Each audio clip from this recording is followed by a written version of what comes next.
तो हेलो दोस्तों, कैसे हो आप लोग। तो दोस्तों मैं आपसे स्वागत करता हूं आपके अपने गिरी ट्यूटोरियल्स चैनल पे।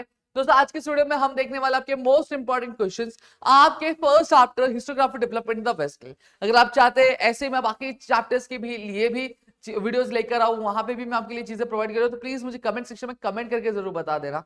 ठीक है, तो चलो स्टार्ट करते हैं। सबसे पहले ऑब्जेक्टिव क्वेश्चन की अगर मैं बात करूं तो ये जो हमारा objective, it may be said that dash was the founder of the modern historiography. ये मार्च 2020 और दिसंबर 2020 में क्या क्वेश्चन पूछा गया है। फिर according to dash human history is the history of class struggle, ये क्वेश्चन आपका यहाँ पे बन के आता है। फिर देखो आइडेंटिफाई द रॉन्ग पेयर, ये रॉन्ग पेयर मार्च 2019 और अगस्त 2022 में ये सेम क्वेश्चन बार बार पूछा गया है।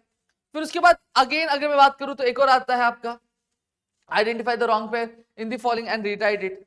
फिर अब यहाँ पे देखो क्या do as directed explain the concept में, जहां पे आपको बोला नोटेबल स्कॉलर्स इन यूरोप, और यहाँ पे आपके पास आपको 4 बॉक्स दिए रहेंगे, उनमें आपको क्या लिखना रहेगा, आपको नाम लिखना रहेगा।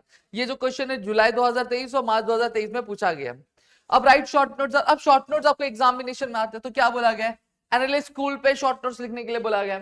फिर डायलेक्टिक्स पे शॉर्ट नोट्स लिखने बोला गया। फिर आता है historical research was driven to focus in depth on various aspects of urban life. ये अगेन आपका फेमिनिस्ट हिस्टोग्राफी जो है उस पे बेस्ड आपका ये क्वेश्चन यहाँ पे निकल के आ रहा है, जो अगस्त 2022 में पूछा गया था।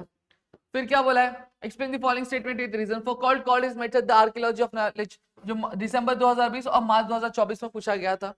फिर Voltaire is said to be the founder of the modern historiography, again ये मार्च 2020 में क्वेश्चन पूछा गया।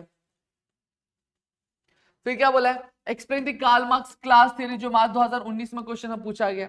फिर आता फेमिनिस्ट हिस्टोग्राफी, जो अगेन फेमिनिस्ट हिस्टोग्राफी का ऑलरेडी हमें एक क्वेश्चन पूछा गया था, सेम तरीके का क्वेश्चन है, आंसर सेम ही तरीके का है, बस जो क्वेश्चन पूछने का जो तरीका वो थोड़ा सा यहाँ पे हमें चेंज होता हुआ दिखाई दिया है। मेरे ख्याल से आपको ये चीजें समझ में आ गई। ये कुछ आपके इंपॉर्टेंट क्वेश्चन थे। इसके अलावा आपको टेक्सचुअल देखना है, टेक्सचुअल देख लिया, बस बात खत्म। आपको इस चैप्टर से और कुछ ज्यादा करने की जरूरत नहीं है। तो ये मैंने आपको कुछ इंपॉर्टेंट क्वेश्चंस दे दिए हैं जो आपके एग्जाम में क्या पूछे जा सकते हैं। ठीक है, अगर चाहते हो आगे के भी चैप्टर्स के मैं वीडियोस लेकर आऊं, उनके भी क्वेश्चंस दूं, तो प्लीज मुझे कमेंट सेक्शन में कमेंट करके जरूर बताना। मिलते हैं हमारे अगले वीडियो में। जय हिंद दोस्तों।